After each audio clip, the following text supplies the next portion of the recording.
Frank थैलेन, जिनका जन्म 10 अक्टूबर 1975 को हुआ था, एक प्रमुख जर्मन उद्यमी, निवेशक और लेखक हैं जो बॉन में कार्यरत हैं। उन्हें मुख्य रूप से जर्मन टेलीविजन सीरीज दाई ह्यूले देर लोवेन, जो कि लोकप्रिय शो शार्क टैंक का जर्मन संस्करण है, के एक पूर्व निवेशक के रूप में पहचान मिली। इस शो में उनकी भागीदारी ने उन्हें जर्मन व्यापार और निवेश परिदृश्य में एक जानी मानी हस्ती बना दिया है। फ्रैंक थैलेन की उद्यमशील यात्रा में IP.Labs और DEO जैसी कंपनियों की सह स्थापना शामिल है। 2014 में वे E42 नामक वेंचर कैपिटल फर्म के CEO बने, जिसे अब फ्राइगाइस कैपिटल के रूप में जाना जाता है। फ्राइगाइस कैपिटल के माध्यम से थैलेन ने Wunderlist, my taxi, Kaufda, pitch, Lilium, Hardt Hyperloop और एंड्यूरोसैट जैसी उल्लेखनीय स्टार्टअप्स में निवेश किया है। थैलेन स्टार्टअप्स के समर्थन और मार्गदर्शन में सक्रिय भूमिका निभाते हैं। वे माइक्रोसॉफ्ट वेंचर्स एक्सेलरेटर, बर्लिन के सलाहकार हैं और नवोदित उद्यमियों को परामर्श प्रदान करते हैं। साथ ही वे जर्मन राजनीति में शामिल स्टार्टअप्स को भी अपनी विशेषज्ञता प्रदान करते हैं, जिससे देश में नवाचार और डिजिटलीकरण के प्रयासों में योगदान देते हैं। थैलेन जर्मनी के नवाचार परिदृश्य में एक प्रमुख हस्ती हैं और जर्मन इनोवेशन काउंसिल में एक महत्वपूर्ण भूमिका निभाते हैं। वे डिजिटलीकरण की जर्मन राज्य मंत्री डोरोथी बेयर के साथ मिलकर ऐसे प्रयासों का नेतृत्व करते हैं जो नवाचार को प्रोत्साहित करते हैं और देश में तकनीकी प्रगति को बढ़ावा देते हैं। 2012 में थैलेन के नवाचार के प्रति योगदान को कई मोर्चों पर सराहा गया। उन्होंने न्यूयॉर्क में फाउंडर्स कॉन्फ्रेंस में मुख्य भाषण दिया, जिसमें उन्होंने स्टार्टअप इकोसिस्टम के प्रति अपने दृष्टिकोण और अनुभव साझा किए। इसके अलावा उन्हें उनके स्टार्टअप डू के लिए माइक्रोसॉफ्ट द्वारा इनोवेट बाय सोसाइटी पुरस्कार प्रदान किया गया, जो जर्मन चांसलर एंजेला मर्केल द्वारा दिया गया। थैलेन यूनिवर्सल बेसिक इनकम UBI के प्रबल समर्थक हैं, जो नागरिकों को नियमित और बिना शर्त आय प्रदान करने की अवधारणा है, जिससे उनकी मूलभूत आवश्यकताएं पूरी की जा सकें। वे इस पहल का समर्थन आर्थिक सुरक्षा और सामाजिक चुनौतियों के समाधान के रूप में करते हैं। थैलेन मानते हैं कि स्टार्टअप्स को जर्मन राजनीति में भागीदारी करनी चाहिए, क्योंकि नवाचार समाज की समस्याओं के समाधान में सहायता कर सकते हैं। वे राजनीतिक निर्णयकर्ताओं और स्टार्टअप समुदाय के बीच सहयोग को आवश्यक मानते हैं, ताकि सकारात्मक बदलाव और तकनीकी प्रगति हो सके। थैलेन यूरोप की वैश्विक आर्थिक प्रतिस्पर्धा में स्थिति को लेकर चिंतित हैं, खासकर अमेरिका और चीन के संदर्भ में। वे मानते हैं कि यूरोप को अधिक प्रतिबद्धता और एकता दिखानी होगी ताकि वह प्रतिस्पर्धी बने और नवाचार को बढ़ावा दे। सहयोग की संस्कृति और तकनीकी निवेश के माध्यम से थैलेन मानते हैं कि यूरोप अपनी अंतरराष्ट्रीय स्थिति मजबूत कर सकता है। थैलेन के विभिन्न वेंचर, सॉफ्टवेयर सॉल्यूशंस 1944, केवल 18 वर्ष की उम्र में फ्रैंक थैलेन ने 1984 में सॉफ्टवेयर सॉल्यूशंस की स्थापना की। इस कंपनी ने हाई एंड मल्टीमीडिया CD-ROMs के निर्माण के लिए एक नया ढांचा विकसित किया, जो मैक्रोमीडिया डायरेक्टर के मुकाबले तेज और अधिक लचीला था। सॉल्यूशंस ने प्रो PC के साथ विलय कर क्रिएट मीडिया का निर्माण किया। इस नई कंपनी ने मल्टीमीडिया CD-ROMs के विकास और प्रकाशन के साथ साथ वेबसाइट डेवलपमेंट में भी कदम रखा। इसने hello.d और builder.d जैसी जर्मनी की प्रमुख प्रारंभिक वेबसाइटों की शुरुआत में भूमिका निभाई।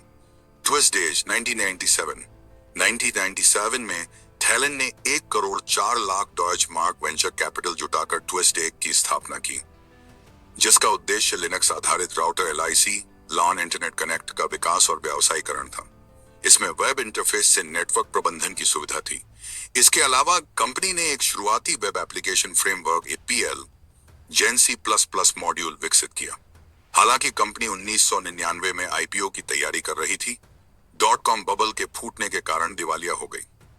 IP.Labs 2004 में स्थापित IP.Labs एक अग्रणी ऑनलाइन फोटो सेवा मंच IPS का विकासक और लाइसेंसर बन गया। इस मंच ने उपयोगकर्ताओं को डिजिटल फोटो के माध्यम से प्रिंट्स, ग्रीटिंग कार्ड और किताबें डिजाइन करने और ऑर्डर करने की सुविधा दी। केवल 5 वर्षों में यह कंपनी 100 मिलियन से अधिक उपयोगकर्ताओं के साथ अपने क्षेत्र में अग्रणी बन गई। 2008 में इसे फुजी फिल्म ग्रुप ने अधिग्रहित कर लिया। द डॉक्यूमेंट ऐप को एप्पल द्वारा ऐप ऑफ द ईयर का खिताब मिला। यह ऐप AI आधारित डॉक्यूमेंट मैनेजमेंट सिस्टम था, जिसमें रियल टाइम क्लाउड सिंक्रोनाइजेशन था। 2 वर्षों में पर्याप्त ग्राहकों को आकर्षित न कर पाने के कारण प्रबंधन को ग्रैंड प्लेटफॉर्म विजन छोड़कर एक फोकस्ड रेवेन्यू जनरेटिंग ऐप की ओर मुड़ना पड़ा, जिससे स्कैनबॉट की शुरुआत हुई। स्कैनबॉट 2014 में शुरू हुआ। स्कैनबॉट जल्दी ही iOS और एंड्रॉयड के लिए शीर्ष डॉक्यूमेंट स्कैनर ऐप बन गया। इसे एप्पल द्वारा best of 2014, best of 2015, editors choice जैसे पुरस्कार प्राप्त हुए। टीम ने डॉक्यूमेंट डिटेक्शन, टाइप पहचान और इंटेलिजेंट फिल्टरिंग जैसी तकनीकों का विकास किया। 2020 में कंपनी ने स्कैनबॉट और अनफेड कंज्यूमर एप्स को बेचने का निर्णय लिया और B2BSD के कारोबार पर केंद्रित हो गई। अब स्कैनबॉट तकनीक पर 200 से अधिक कंपनियां, जिनमें फॉर्च्यून 500 कंपनियां, बीमा कंपनियां, बैंक और लॉजिस्टिक फर्म्स शामिल हैं, भरोसा करती हैं।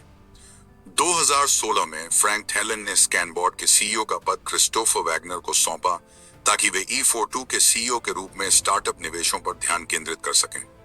2017 में फ्रैंक थेलन ने मार्क ज़ुकरबर्ग और एलेक्स कोच के साथ मिलकर फ्राइगाइस कैपिटल की स्थापना की। बाद में मार्सेल वोगलर, निकलास हेबोर्न और डोमेनिको चिपोला इसमें पार्टनर के रूप में जुड़े। फ्राइगाइस में संचार का नेतृत्व लेना हेसब्रुगे करती हैं।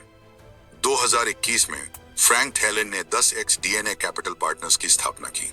इसका उद्देश्य फ्राइगाइस की सफल वेंचर कैपिटल रणनीति को सार्वजनिक इक्विटी बाजारों में विस्तारित करना था। 10x DNA के माध्यम से निजी निवेशकों को भविष्य की अत्याधुनिक तकनीकों में निवेश करने का अवसर मिला, जो मौलिक तकनीकी शोध पर आधारित हैं। 2014 में फ्रैंक थेलन ने अपनी प्रभावशीलता को और विस्तारित किया जब उन्होंने लोकप्रिय टीवी शो ड्रैगन्स डेन के जर्मन संस्करण Die Höhle der Löwen the lions' den में भाग लिया, जिसमें उद्यमी अपने व्यापारिक विचार संभावित निवेशकों के सामने प्रस्तुत करते हैं। इस शो में निवेशक की भूमिका निभाकर थेलन ने स्टार्टअप और व्यावसायिक समुदाय में अपनी पहचान को और ऊंचाई दी। इसके साथ ही वे जर्मन टेलीविजन पर एक जानी पहचानी हस्ती बन गए, खासकर टॉक शो हार्ट एबर फेयर में नियमित अतिथि के रूप में। 1994 से थेलन सक्रिय रूप से कंपनियों की स्थापना और प्रबंधन में लगे हुए हैं, जिससे उनके उद्यमशीलता के जुनून और नवाचार की सोच का पता चलता है। वे फ्राइगाइस कैपिटल के संस्थापक और सीईओ के रूप में प्रारंभिक चरण के निवेश और उभरते स्टार्टअप्स के पोषण में महत्वपूर्ण भूमिका निभाते हैं। थेलन के दूरदर्शी उत्पादों ने 60 से अधिक देशों में 1 करोड़ से अधिक ग्राहकों तक पहुंच बनाई है। उनके उपक्रमों ने विभिन्न उद्योगों में क्रांति लाई है और वैश्विक स्तर पर तकनीकी प्रगति में योगदान दिया है। फ्राइगाइस कैपिटल थेलन के नेतृत्व में क्रांतिकारी स्टार्टअप्स को शुरुआती चरण से समर्थन देने में अहम भूमिका निभा रही है। लिलियम एविएशन, वुंडरलिस्ट, कंट्रोल एंडोरोसेट और क्राफ्ट ब्लॉक ऐसे निवेश इस बात के उदाहरण हैं वह नवाचार और परिवर्तनकारी तकनीकों को प्रोत्साहित करने के लिए कितने प्रतिबद्ध हैं। उद्यमशील गतिविधियों के अलावा थेलन एक प्रख्यात लेखक भी हैं, जो अपने अनुभव और विचारों को प्रकाशनों के माध्यम से साझा करते हैं। 2018 में 42 वर्ष की आयु में उन्होंने अपनी आत्मकथा स्टार्टअप DNA प्रकाशित की, जिसमें उन्होंने एक उद्यमी के रूप में अपनी यात्रा को खुलकर बताया। इसके बाद 2020 में उन्होंने X DNA प्रकाशित की, जिसमें उन्होंने डिसरप्टिव टेक्नोलॉजीज के सिद्धांतों की गहराई से व्याख्या की। थेलन की दूरदृष्टि उनके एक अन्य उपक्रम में भी दिखाई देती है। वे 10x DNA disruptive technology funds के संस्थापक और सीईओ हैं। इस पहल के माध्यम से वे ऐसी परिवर्तनकारी तकनीकों की पहचान और निवेश करना चाहते हैं जो भविष्य को आकार दे सकती हैं। फ्रैंक थेलन का बहुआयामी करियर नवाचार, उद्यमिता और परिवर्तनकारी तकनीकों को बढ़ावा देने के प्रति उनकी गंभीर प्रतिबद्धता को दर्शाता है। जैसे जैसे वे नए उपक्रमों का नेतृत्व करते हैं और निवेश करते हैं, उनका प्रभाव तकनीकी परिदृश्य पर गहरा और दूरगामी बना रहता है। 2018 में थेलन ने अपनी आत्मकथा के माध्यम से उद्यमशीलता की दुनिया में अपने अनुभव और दृष्टिकोण साझा किए, जिसका शीर्षक था startup DNA Hinfallen Aufstehen die Welt वर्जिन। स्टार्टअप DNA, गिरो, उठो और दुनिया बदलो। यह किताब बहुत जल्दी बेस्टसेलर बन गई और उन पाठकों के बीच लोकप्रिय हुई जो उनकी यात्रा और दर्शन से प्रेरित हुए। आत्मकथा में धैर्य, नवाचार और उद्यमिता की शक्ति के विषयों पर अमूल्य सीखें मिलती हैं। थेलन का मानना है कि आगामी दशक मानवता के लिए अभूतपूर्व चुनौतियां और अवसर लेकर आएगा। वे मानते हैं कि व्यक्तियों और व्यवसायों को अनुकूलन, नवाचार और सकारात्मक परिवर्तन लाने की आवश्यकता है। उनका सक्रिय दृष्टिकोण और परिवर्तन की इच्छा भावी पीढ़ियों के लिए एक बेहतर भविष्य गढ़ने की उनकी प्रतिबद्धता को दर्शाता है। 2012 में थैलेन को उनके स्टार्टअप डू के लिए माइक्रोसॉफ्ट द्वारा इनोवेट फॉर सोसाइटी अवार्ड से सम्मानित किया गया। यह प्रतिष्ठित पुरस्कार उन्हें जर्मन चांसलर एंजेला मर्केल के हाथों प्राप्त हुआ, जो समाज में नवाचार के प्रति उनके योगदान को रेखांकित करता है। प्रकाशित पुस्तकें। अपने करियर के दौरान थैलेन ने विभिन्न पुस्तकों के माध्यम से अपने विचार और अनुभव साझा किए हैं, जिनमें उद्यमिता, नवाचार और तकनीकी भविष्य पर गहन दृष्टिकोण प्रस्तुत किया गया है। उनकी उल्लेखनीय कृतियां हैं डाई ऑटोबायोग्राफी, स्टार्टअप डीएनए, हिनफॉलन, ऑफस्टेन, दी वेल्ट फरेंदन, आत्मकथा, स्टार्टअप डीएनए गिरो, उठो, दुनिया बदलो। यह किताब 2018 में मोरमैन पब्लिशर्स द्वारा प्रकाशित हुई थी। इसमें थैलेन की व्यक्तिगत उद्यमशील यात्रा और स्टार्टअप्स की परिवर्तनकारी शक्ति को दर्शाया गया है। Europa kann es besser, wie unser Kontinent zu neuer Stärke findet, ein Weckruf der Wirtschaft। Europe बेहतर कर सकता है, कैसे हमारा महाद्वीप नई शक्ति प्राप्त कर सकता है, अर्थव्यवस्था की एक चेतावनी। थैलेन ने इस पुस्तक में योगदान दिया है, जिसमें बताया गया है कि यूरोप कैसे अपनी आर्थिक संभावनाओं को पुनः जागृत कर सकता है।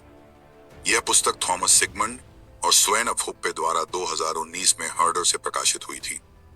डेनेक्स डीएनए, दस माइंडसेट दर सुकुम्फ, डेनेक्स डीएनए डी, भविष्य की मानसिकता। थैलेन ने इस पुस्तक में तेजी से बदलती दुनिया में सफल होने के लिए आवश्यक मानसिकता की चर्चा की है। यह पुस्तक फ्रैंक थैलेन मीडिया द्वारा प्रकाशित हुई थी। फ्रैंक थैलेन, मेरा जीवन, मेरी कंपनी, मेरी रणनीति। यह पुस्तक वॉल्कर तर हैसेबोर्ग द्वारा लिखी गई है और 2022 में गबल वर्लाग द्वारा प्रकाशित की गई। इसमें थैलेन के जीवन, व्यवसाय और रणनीतियों पर गहराई से प्रकाश डाला गया है। इन पुस्तकों के माध्यम से फ्रैंक थैलेन उद्यमियों, नव प्रवर्तकों और भावी व्यापार नेताओं को प्रेरित और शिक्षित करते रहते हैं और स्टार्टअप्स तथा तकनीकी दुनिया में अपनी उल्लेखनीय यात्रा से प्राप्त अनुभवों को साझा करते हैं।